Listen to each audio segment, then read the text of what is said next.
unapologetically black, which actually helped me become unapologetically Asian. But before all of that, you know, I wasn't proud to be Asian. It wasn't necessarily that I was ashamed to be Asian. I didn't understand what it meant to be Asian. Ironically, I grew up in Koreatown, Los Angeles, the largest population of Koreans after Korea, so you would think I had this Korean shit figured out. But I actually didn't. And it seemed a lot of the kids in my neighborhood did. They weren't just Asian, they were super Asian. We called them AZN. Because obviously Asian was too long of a word that it had to be shortened.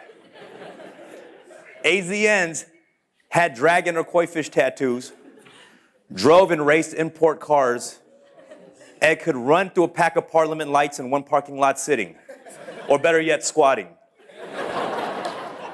But most importantly, they were proud of their heritage, everything I wasn't at the time.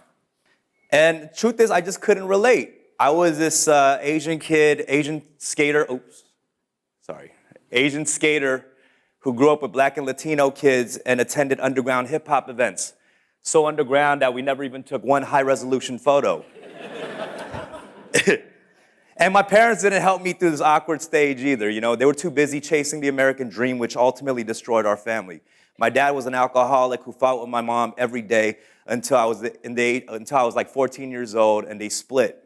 And which allowed me a lot of freedom, and I didn't have a lot of self-disciplinary figures in my household.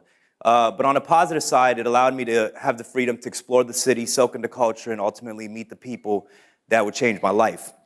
I remember the first time I got in a battle. It was a freshman year in high school, and we were freestyling during lunchtime. We were in a circle, everybody spinning their rhymes, and this one kid next to me all of a sudden spit a rhyme directed at me. He said, "I chew up these rappers like juicy fruit.